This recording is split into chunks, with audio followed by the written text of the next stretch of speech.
Abra sua Bíblia em Atos capítulo 3.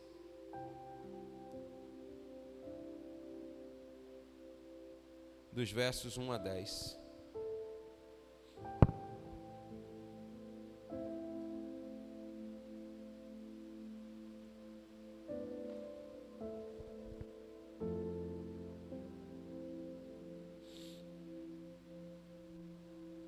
Atos capítulo 3.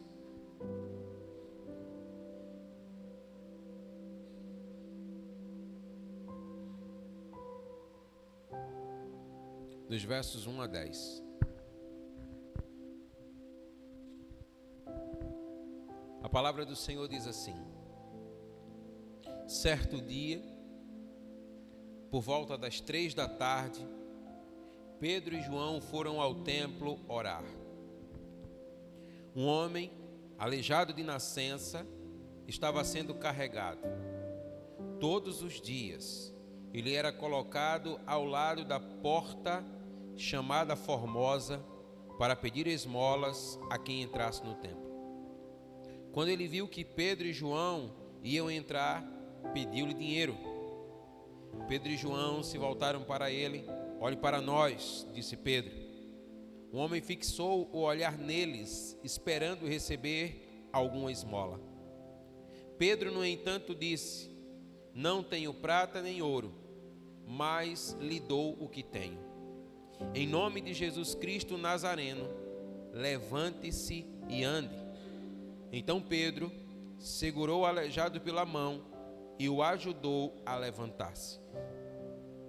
No mesmo instante, os pés e os tornozelos do homem foram curados e fortalecidos.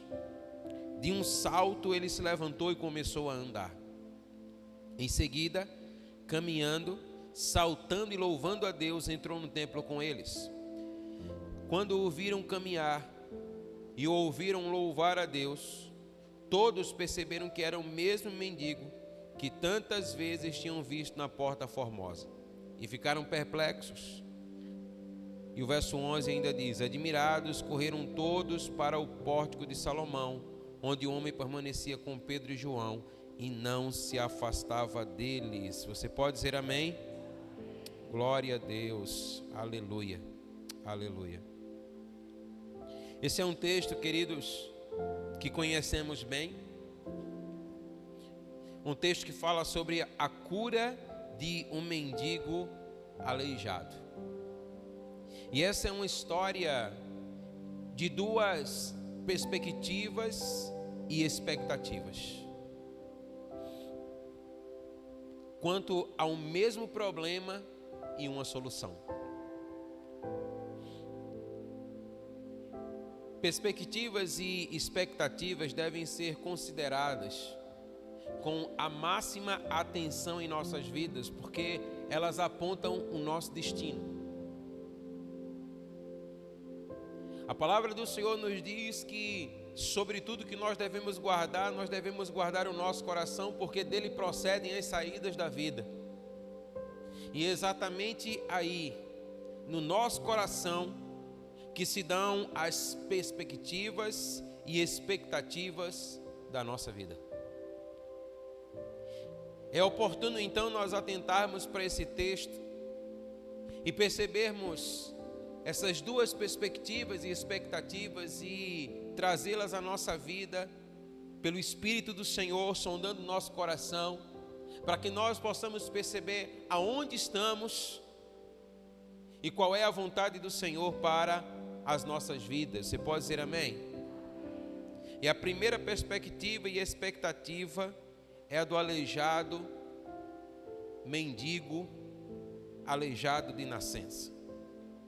O texto nos declara que ele era colocado todos os dias. Diga comigo, todos os dias.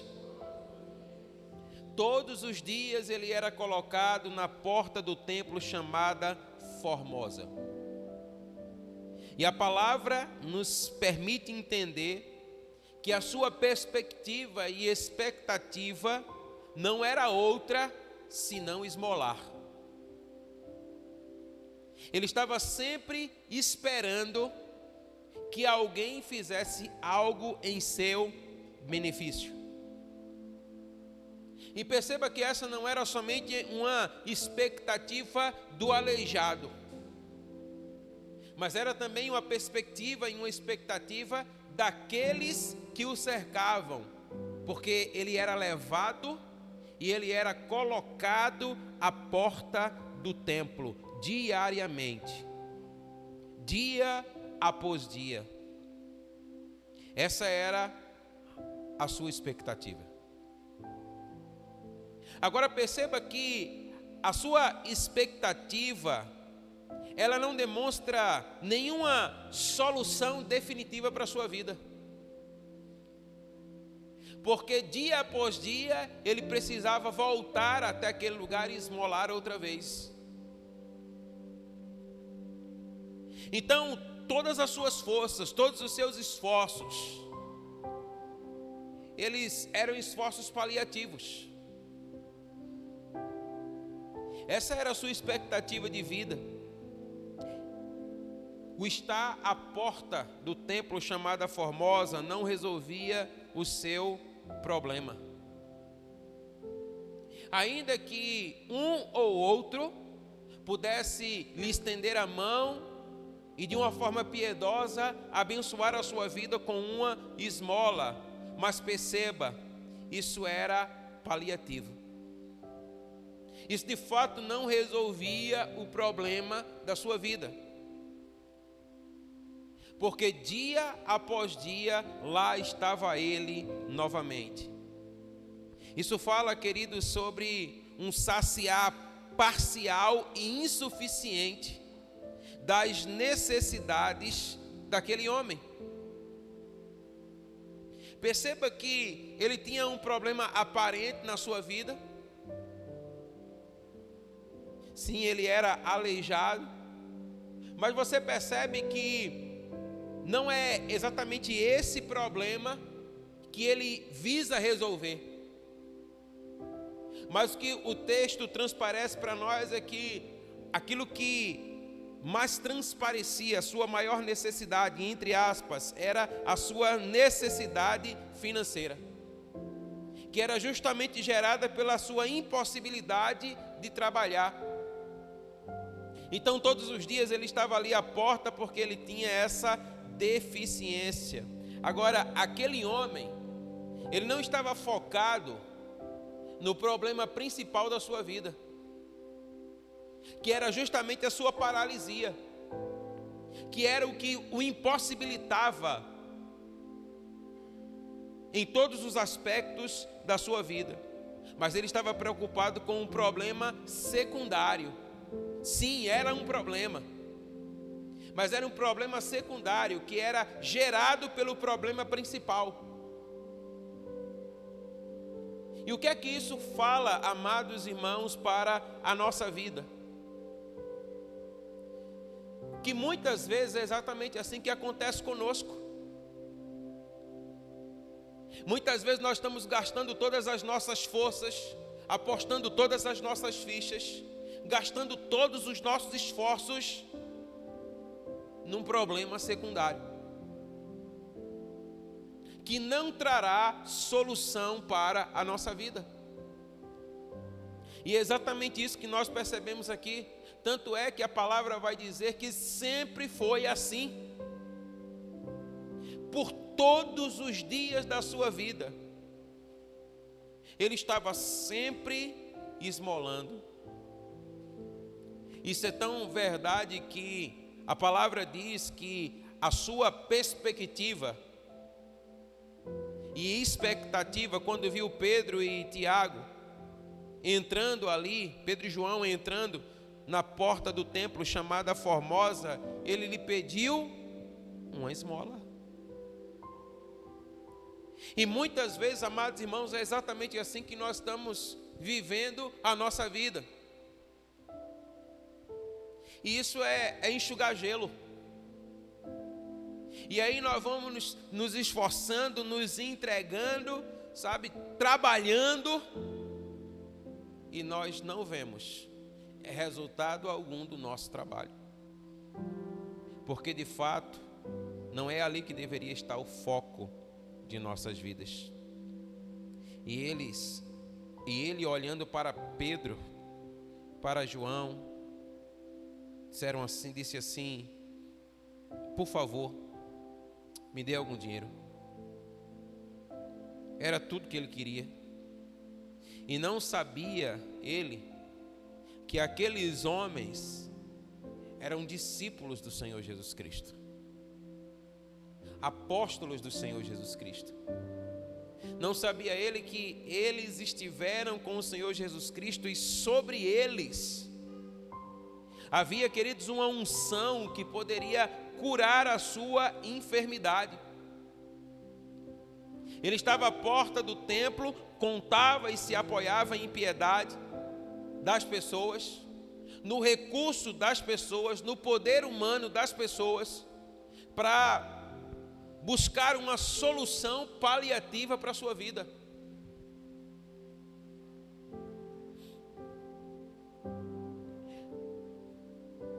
Eu pergunto acerca da sua vida: qual tem sido a sua busca? Qual a sua expectativa? Qual a perspectiva acerca da sua vida?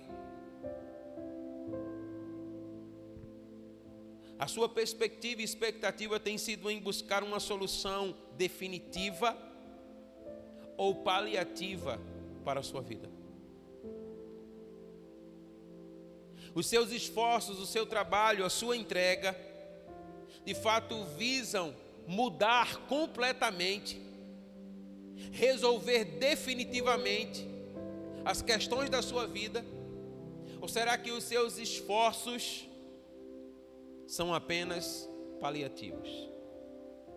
Qual é a sua busca? Nós precisamos pensar acerca disso, porque a palavra diz, como nós já declaramos aqui nessa noite, que no estádio todos correm, mas um só leva o prêmio. E a palavra diz: correi de tal forma para que seja você que alcance o prêmio. Isso nos faz entender que não é de qualquer maneira que nós chegaremos ao lugar mais alto, ao pódio. Não é correndo de qualquer forma, mas é correndo da maneira correta. Então, quais são as expectativas e as perspectivas que estão no seu coração acerca da sua vida? É preciso termos, amados irmãos, em nosso coração a perspectiva dos céus. Ainda que nós habitemos nessa terra e vivamos nessa terra, nós não podemos nos esquecer aquilo que declara a palavra do Senhor, que nós não pertencemos a esse mundo, amém? Então a nossa vida ela tem que ser vivida a partir da perspectiva da realidade dos céus. É o Espírito de Deus soprando e guiando a nossa vida. Porque talvez a busca de muitos seja exatamente a entrega que tantos outros precisariam fazer. Foi lido aqui nessa noite acerca de um jovem muito rico. Quem de nós, amados irmãos, poderíamos declarar sinceramente que não desejaríamos riqueza sobre a nossa vida? E quando eu falo riqueza, eu não estou falando necessariamente de você ter, sabe, uma quantia que você não sabe nem contar, mas você poder viver confortavelmente, você poder viver bem. E entenda que não há nenhum pecado nisso. E muitas vezes essa é a nossa busca, da maioria de nós. E aí Jesus se depara com um homem que chegou lá. E o Senhor diz: muito bem, o que você precisa é exatamente agora se desfazer de tudo isso.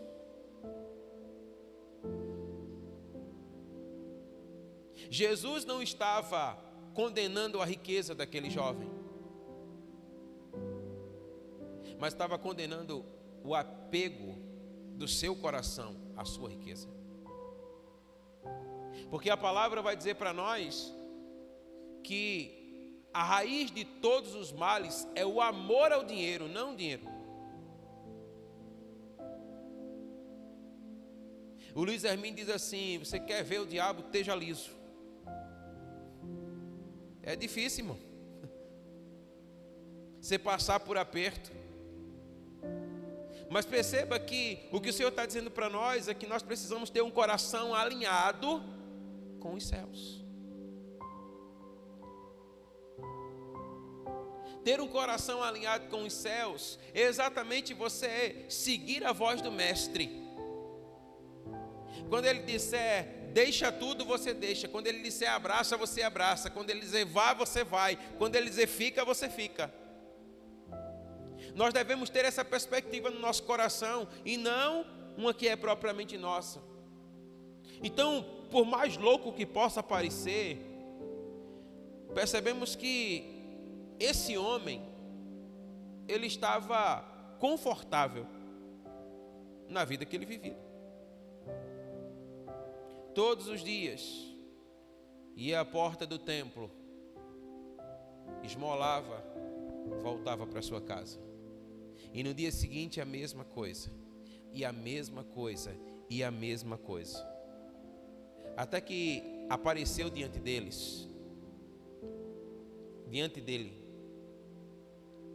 alguém que tinha uma perspectiva celeste. Você pode dizer amém? E essa perspectiva e expectativa é a de Pedro e de João. O texto diz que Pedro pediu para que o aleijado olhasse para ele. Olha para nós. E olha o que diz o texto, que quando aquele aleijado olha para Pedro e João, o que é que ele espera? O que ele esperava todos os dias. E o que era que ele esperava todos os dias? Esmola. E aí Pedro e João olham para ele assim: olha para nós. E ele disse assim: olha, eu não tenho prata, eu não tenho ouro. Ele estava dizendo assim: olha, eu não tenho esmola para te dar.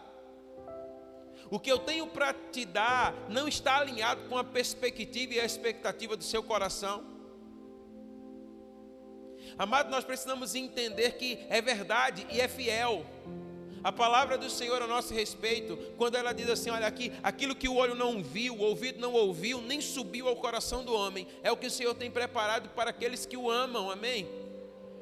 Então olha, o que o Senhor tem para nós é infinitamente maior do que aquilo que nós mesmos desejamos.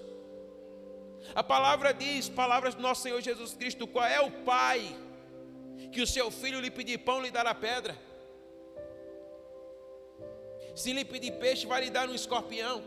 E ele disse: se vocês que são maus sabem dar boas coisas aos filhos de vocês, quanto mais o Pai Celeste. Aos Romanos, Paulo declarou e disse assim: olha, aquele que não poupou o seu próprio filho, não nos dará juntamente com ele todas as demais coisas. Então quando Pedro e João estão ali diante daquele homem, aquele homem está pedindo uma esmola, ele diz assim: olha para nós. Eu não tenho aquilo que você quer para lhe dar, mas eu tenho algo infinitamente maior.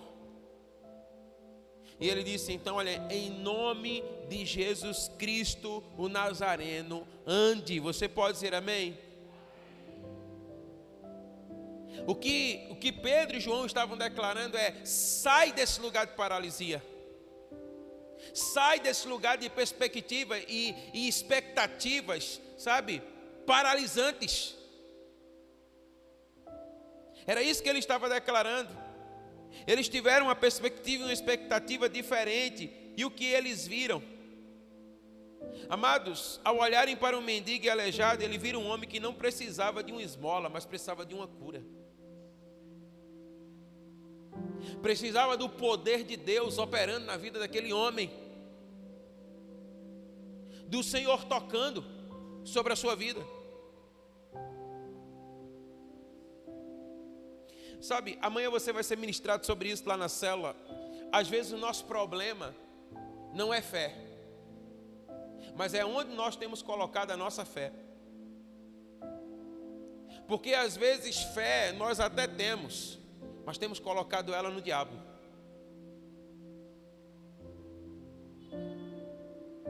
Nós precisamos aprender a viver mais por aquilo que a palavra declara, amém?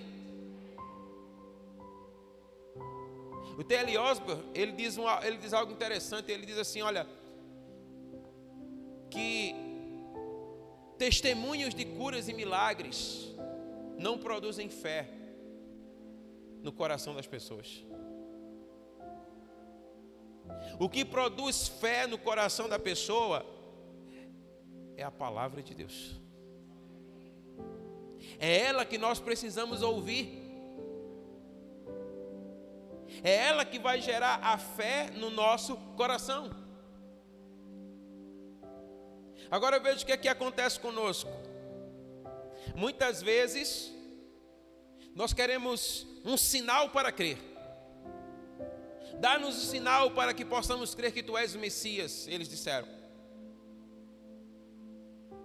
E o Senhor disse, olha, nenhum sinal será dado senão aquele que já foi do profeta Jonas. E o Senhor Jesus, portanto, ensinando aos seus discípulos, ele disse, o que vocês precisam é crer para ver. Não é ver para crer. Se você concorda, diga amém. Agora veja o que é que acontece. Quando nós ministramos uma cura sobre alguém, você quer ver para crer. Você quer sentir para crer. Noutras palavras, a palavra de Cristo não é suficiente na sua vida e na minha vida. Porque nós queremos sentir para que então possa crer. Agora veja que coisa interessante. Saímos aí de uma pandemia. Todo mundo disse que tinha que usar máscara. Porque se não usasse máscara, você ia pegar. E o que foi que aconteceu? Você usou máscara. Por quê? Porque você teve fé que você ia pegar. Se você não usasse máscara.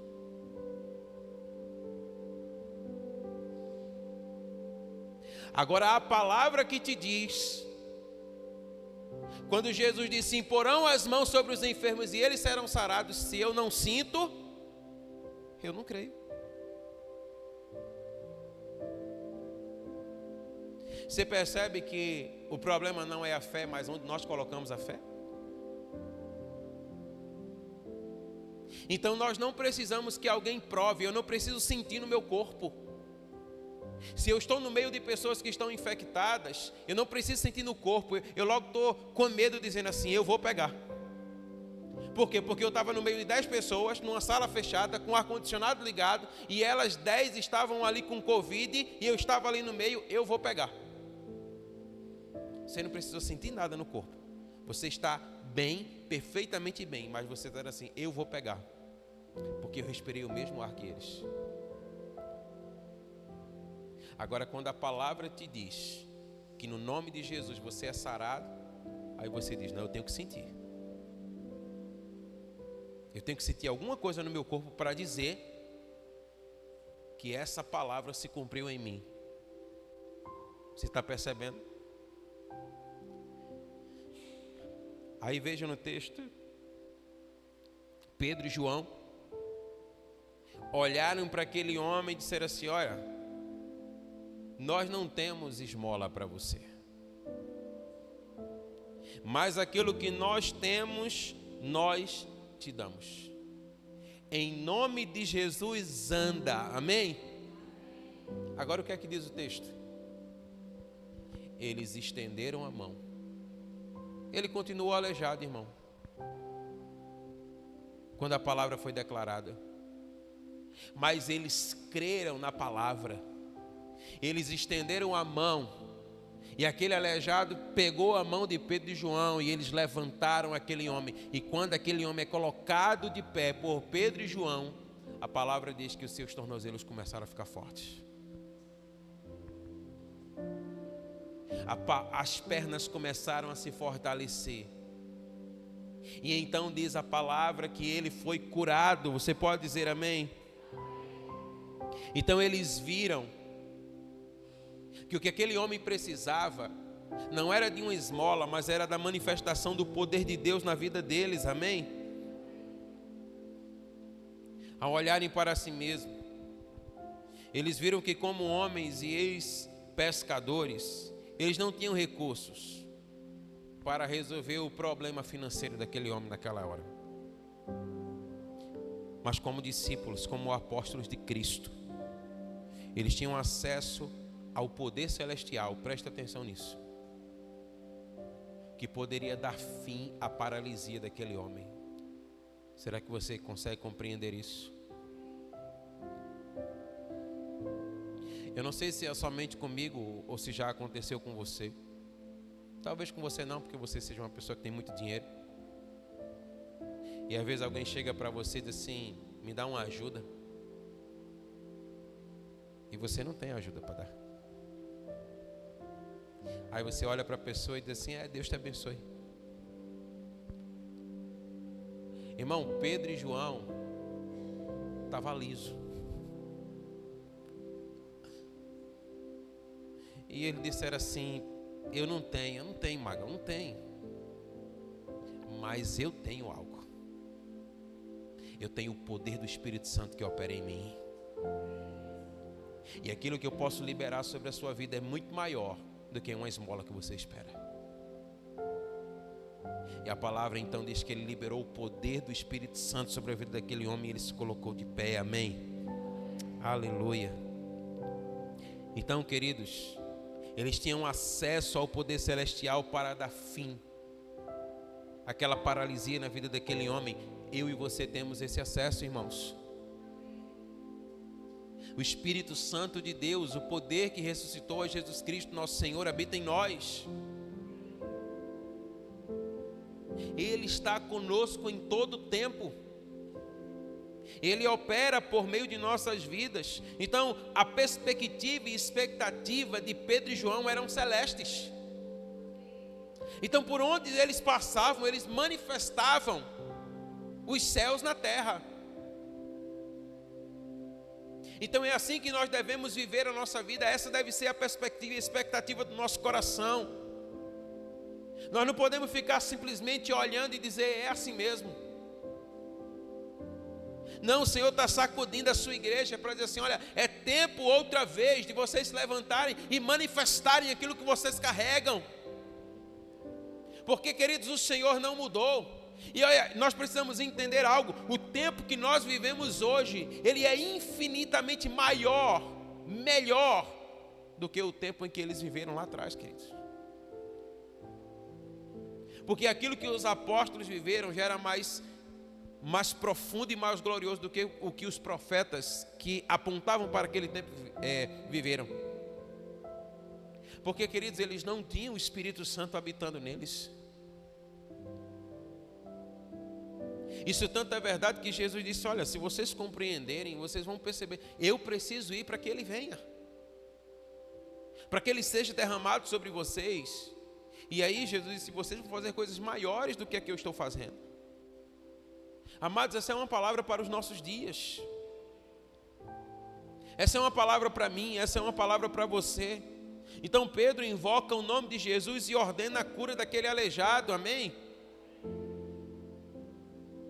É a oração da fé, irmãos. É o que você vai ser ministrado amanhã lá na sua célula. Pedro e João contavam e se apoiavam na misericórdia, recursos e poder de Deus e buscavam solução definitiva, amém? Qual é a expectativa daquele homem? Ele se apoiava nos seus amigos que o levavam à porta do templo. E ele se apoiava nos recursos dos homens que iam entrar no templo para abençoar com esmola. E aí perceba que há um choque de expectativas e perspectivas. Eles se encontram e eles se confrontam.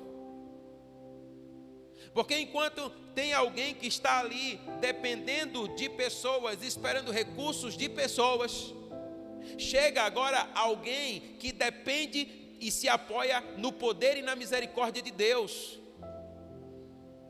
e que depende dos recursos divinos para uma solução definitiva e não paliativa.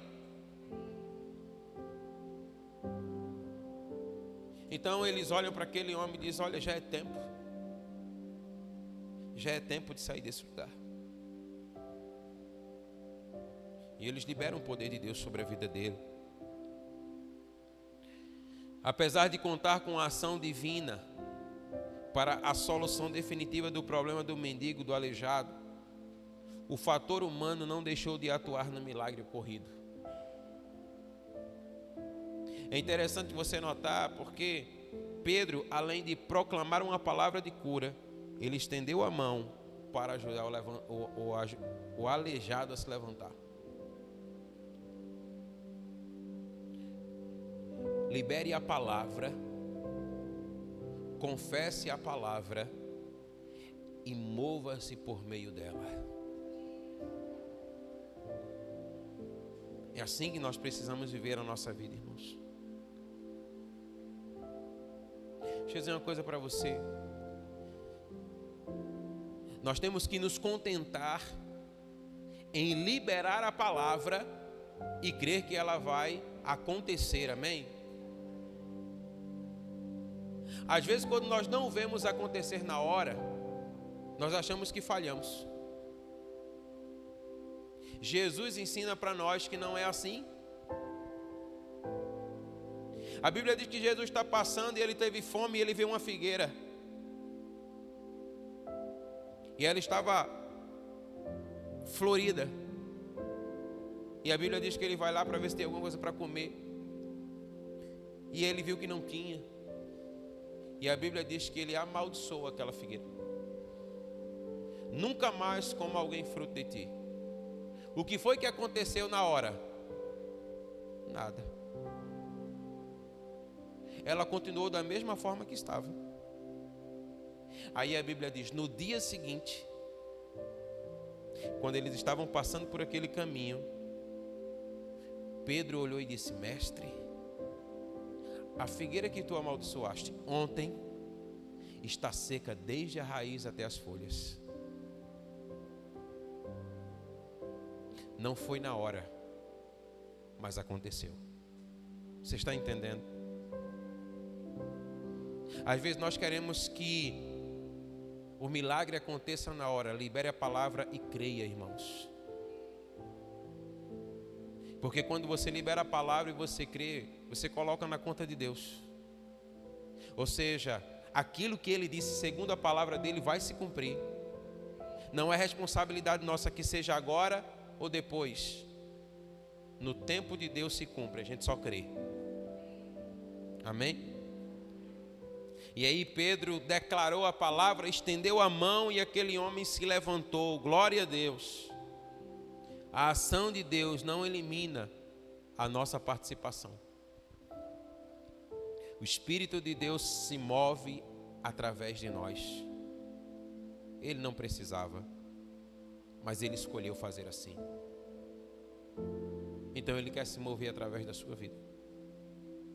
Ele quer encontrar em você uma perspectiva e expectativa celeste.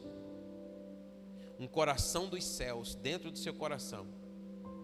Para que quando você se depare com pessoas que estão com a perspectiva e expectativa terrena, errada e equivocada, você libere sobre elas o poder de Deus, amém?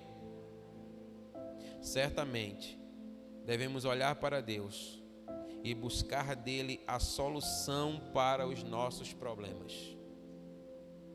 Toda boa dádiva vem dele, irmãos, amém? É o que diz a palavra do Senhor. Entretanto, muitas vezes a ação de Deus se manifesta também através da ajuda dos homens, uma parceria.